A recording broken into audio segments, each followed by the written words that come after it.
Welcome to the Stretch to Go podcast with myself, Ian Ray, as your host. Today, I have a friend that I made up in Canada while I was at the Stretch to Win course in Burlington. And today, I want to invite Danae Belair. She's in this rehab sector, and she also does personal training. She's also a jump rope specialist. Very, very well. She also is a fascial stretch therapist as well. That's where we met. And then, of course, she teaches people about the biomechanics, about how to use your body properly so that you can prevent injuries, better for performance on and off the field. But please, everyone, please welcome Danae. Hi, thanks for having me, Ian. Yes, appreciate it. So let's dive into this.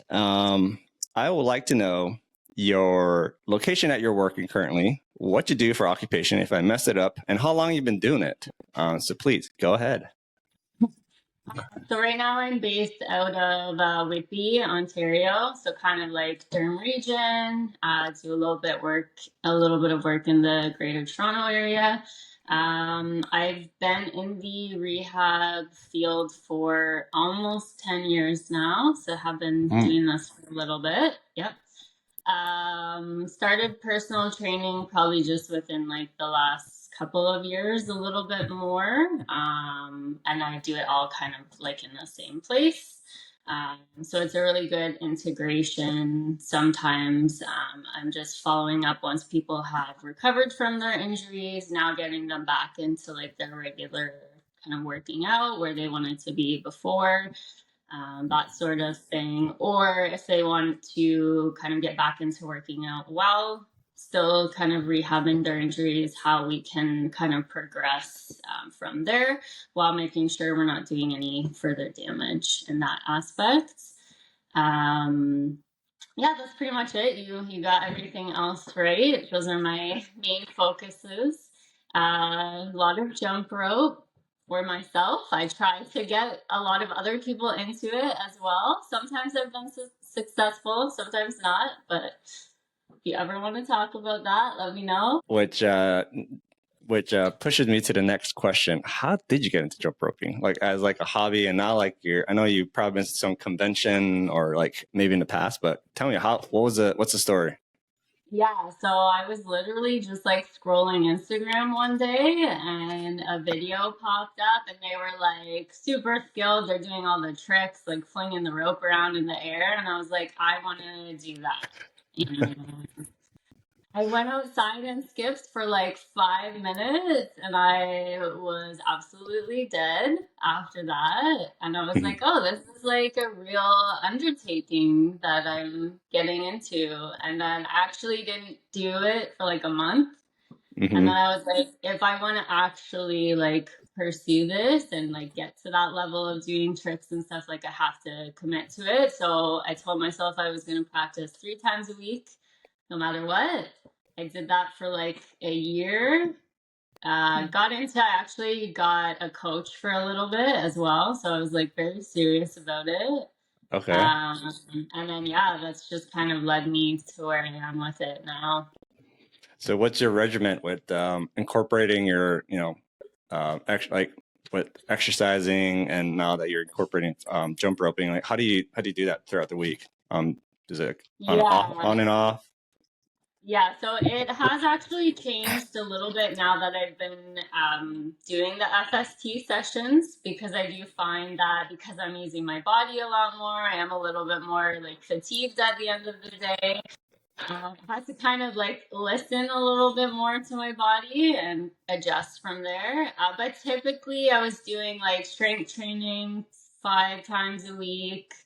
Jump rope, I would just throw in like at the end of maybe like 2 or 3 sessions a week. And then I also do aerial yoga. So I do that like once a week just to kind of focus on like flexibility and like calming the nervous system down, meditation, that sort of thing. That's cool. I know aerial yoga seems like pretty intriguing because most people probably couldn't lift up their body up in the air with that. I don't know, what is it called? It's a towel looking at. What is it called? Yeah, so it has a couple of different names. It's like a hammock, Okay. or a silk. Some people call them silks, but yeah, either one. But it is, yeah. I have found since incorporating that on a regular basis, like my upper body strength kind of seemed to come along a little bit more than as opposed to just doing like strength training for it. Hmm. Yeah, Hmm. because that is yeah, that seems scary. I'm sure at first you're probably like, how do I do that up in the air without falling on my head? But I mean, you probably. Yeah, you learn to like trust it. It's really not as scary as it seems. But yeah, on the first couple, I was like, what am I doing? And now I'm just like, I just jump in and like fling upside down. I don't even think about it. Mhm.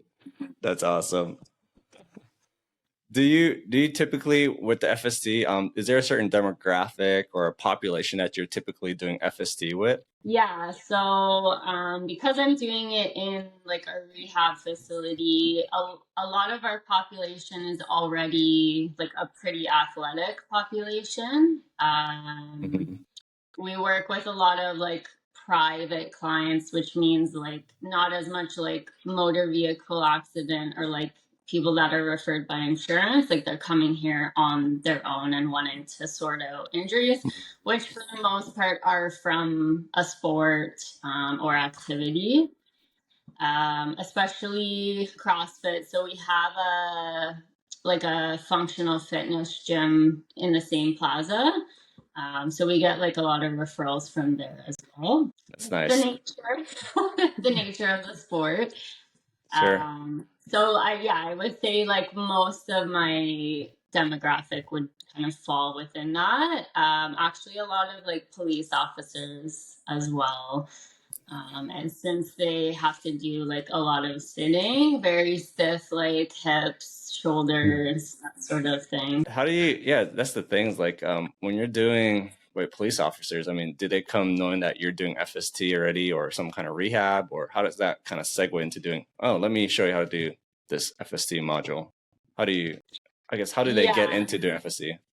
yeah. So a lot of it has pretty much just been referral from the physiotherapist that I work with. So we're just kind of like integrating like regular rehab, and then the FST as well. So they do have like a pretty good idea of what it's gonna entail.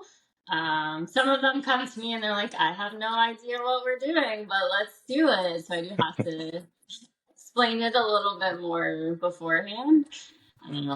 But yeah, it's different with every person, right? Yeah, that's a because I'm assuming that's probably gonna be like the same way like long distance truck drivers. They'll probably have anyone that basically sits in a car for that long. They're gonna have that issues. So I'm curious Yeah.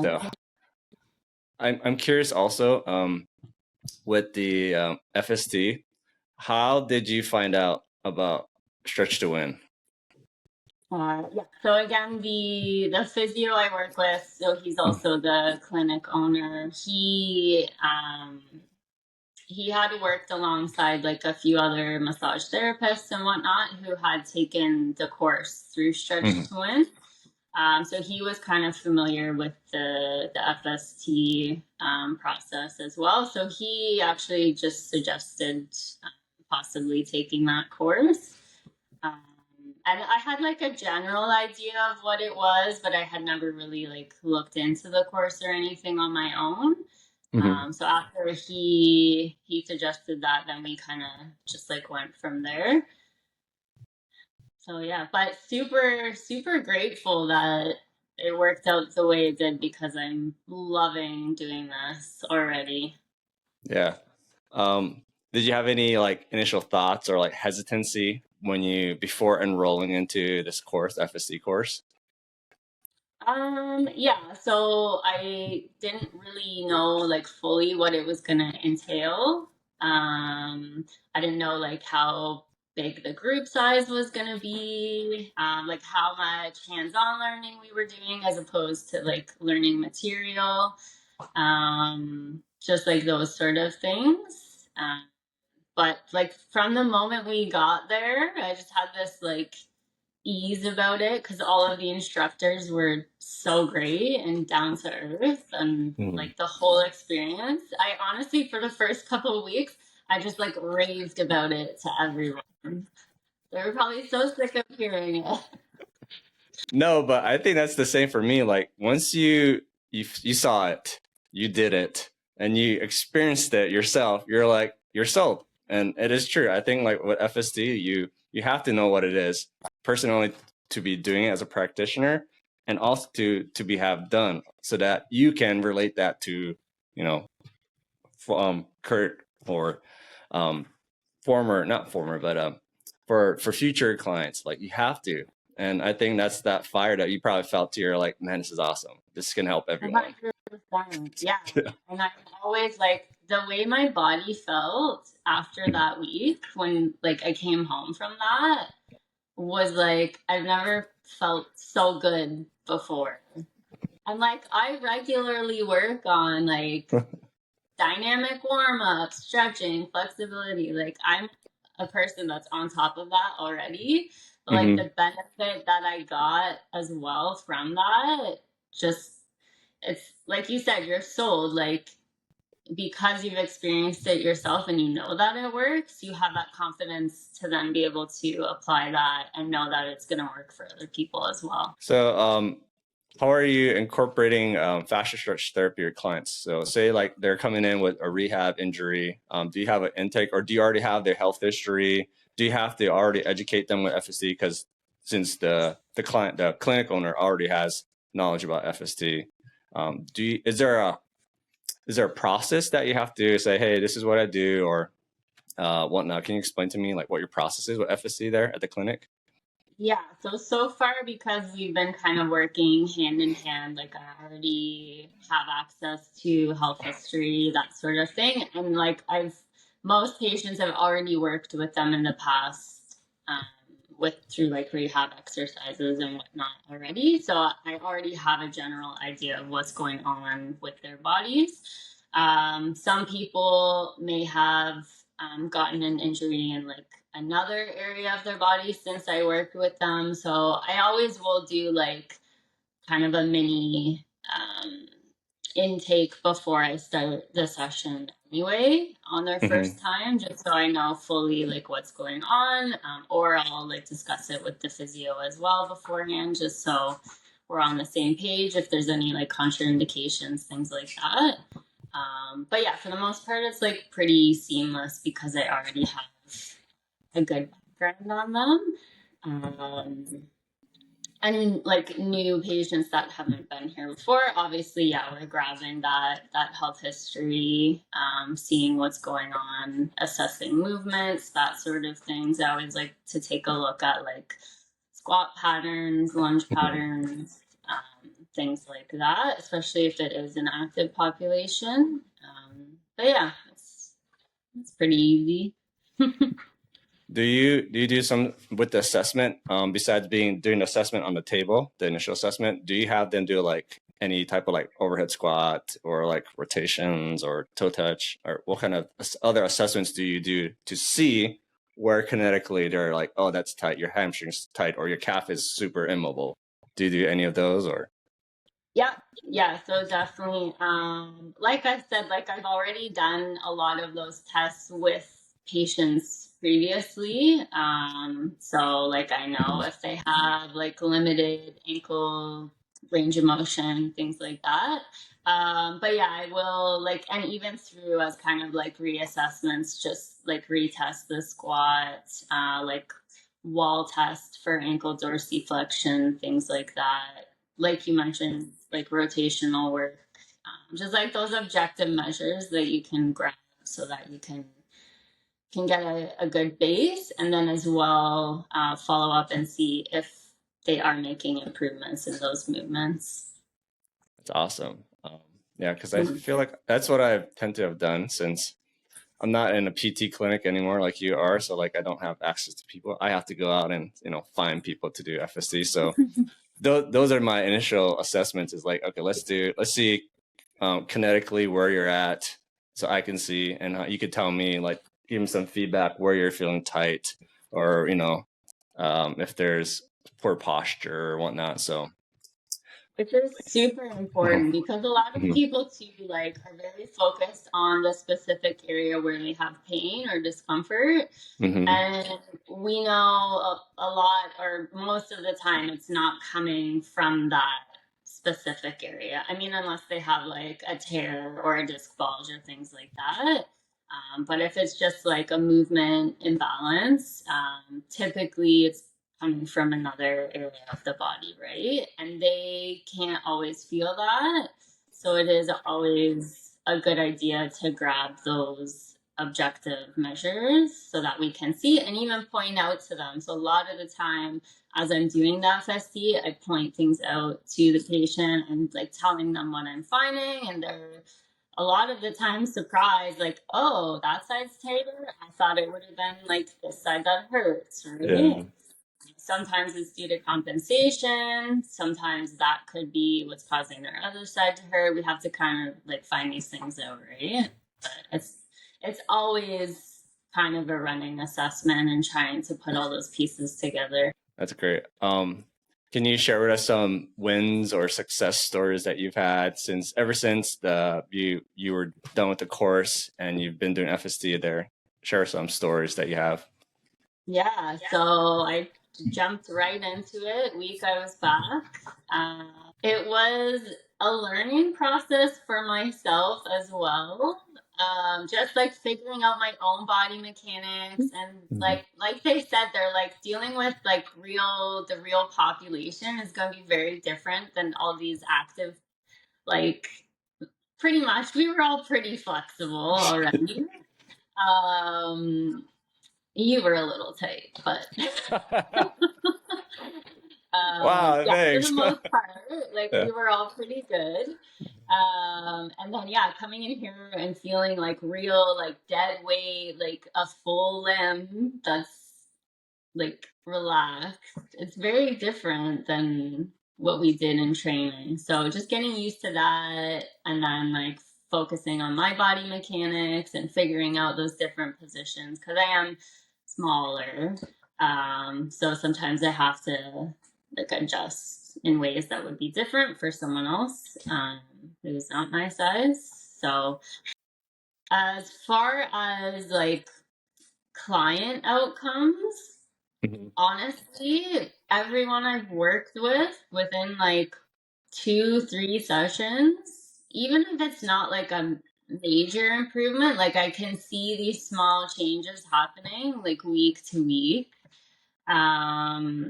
Like for instance, one police officer that I work with, after the first session, so he's like, normally after the end of my shift, like I'm wearing my holster and then like my hips are sore afterwards.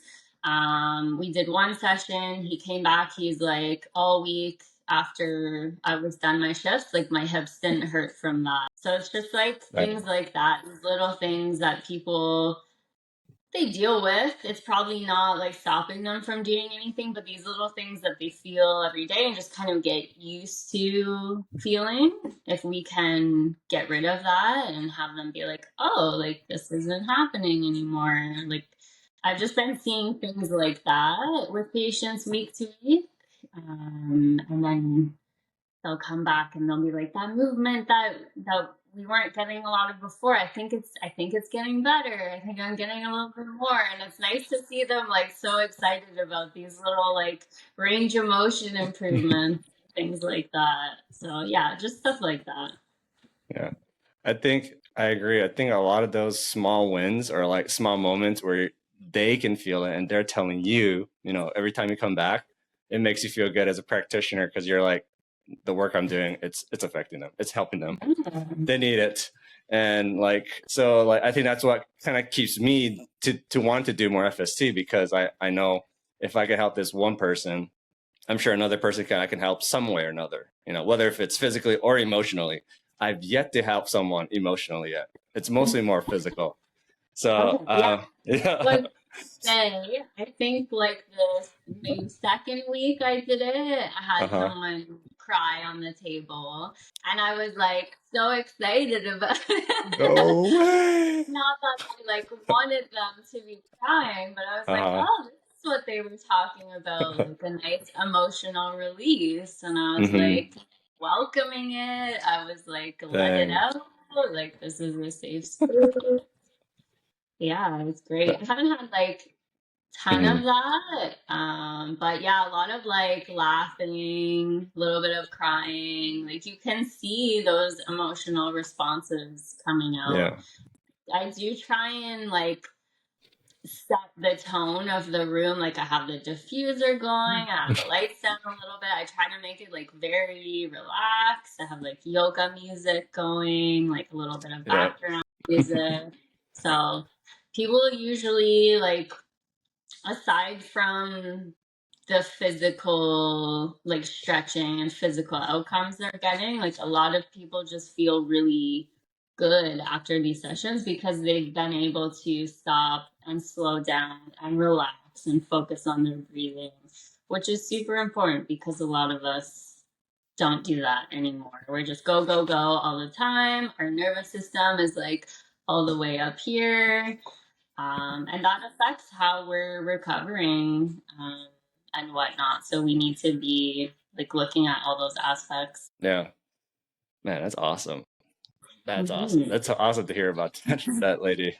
The emotional release. Yeah, yeah, it was good. So when you're teaching someone or explaining to someone what fascia is, how do you explain it to someone like who doesn't know anything about it? Can you give us an analogy that you use, or how do you explain it to someone? Yeah, so like I said, because I'm already working with like a pretty athletic population, like most people do have a good general idea of like anatomy Hmm. and kind of what fascia is, but how I would explain it when I have to is just that we have the muscle tissue that creates the muscle, but around that we have like another layer of tissue that kind of envelops that entire muscle. So it's just kind of like that outer layering. And then we have certain muscle groups, muscles, that fascia kind of connects one to another, which creates those kind of lines or nets of the body. So that's where we get that connection and why we're addressing not just like one area, but we're looking at upper and lower and trying to affect changes along that entirety. Yeah, that's beautiful words. Beautiful words you said. Thank you. Thank you. Um, if someone is looking to, let's say, like myself, when I was looking to do like fascia stretch therapy, I didn't know anything about Stretch to Win or the course that they had.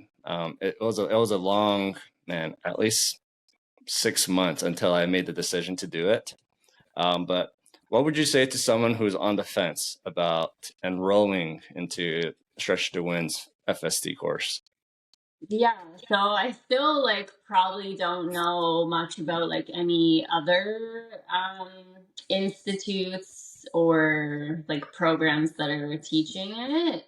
Like I said, this was the one that was kind of recommended to me, and because I know a few people that had done it, and they all had great things to say about it, it just like seemed like the right thing to do.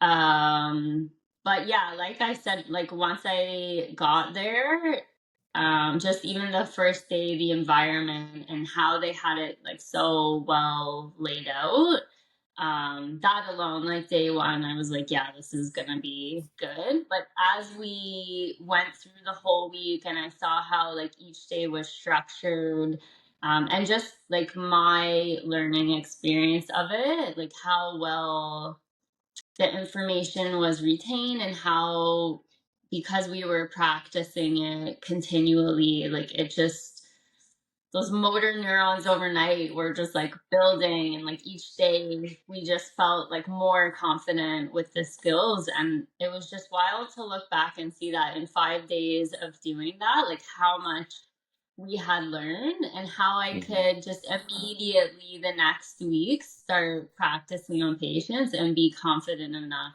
to do that. So I just like big up the course and like how they have gotten to the point of how well they're teaching it. There's for sure like no regrets in taking this at all, and I would highly recommend any practitioners that want to get into the fascial stretching to go with this one for sure. So to close, I know Stretch to Win, it's, originated founders of Chris and Frederick. She's a dancer, he's a physiotherapist. I feel like if it wasn't for them and their credibility for the past 25 years, doing FST, they've written books, they've helped so many athletes, so many people, and just their love for teaching, I think, has passed down to their instructors and the way they teach.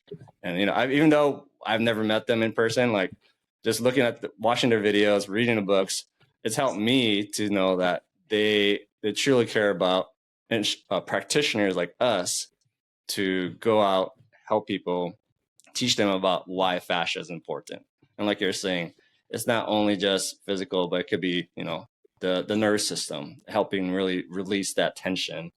And so, if anyone is interested in learning, please go to stretchtowin.com. That's where you can learn about the FST course, learn more about Chris and Ann's, their mission to teaching more people about the fascia, importance of fascia stretching. So to close, I would love to see if you can share with the audience how people can follow you, Danae, to learn more about what you're doing, and if people in your area can go and to get experience this fascial stretch therapy. So please share with us your social media handle, if you have one, a website or email, and the location that people can go and book your appointments. Yeah, for sure. So like I said in the beginning, I'm working out of Whitby, Ontario, just kind of like outside of Toronto, a little bit east of there. My handle is Danae Belair. The only thing I have is Instagram. Sometimes I'll put like jump rope and whatnot on TikTok. It's the same handle. If you want to follow me there. Our office handle is RX Physio Health. I'll send you that one as well, Ian, so you can link them below. And yeah, you can always DM and reach out that way, or you can go through our website, rxphysiohealth.com. Awesome.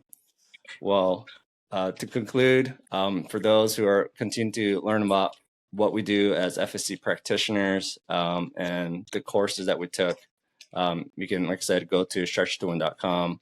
My name is Ian Ray. I'm with Stretch to Go, and thank you for listening. Thank you, Danae, for joining us. Thank you for having me. It was a great chat. You too. Thank you. See ya. Bye.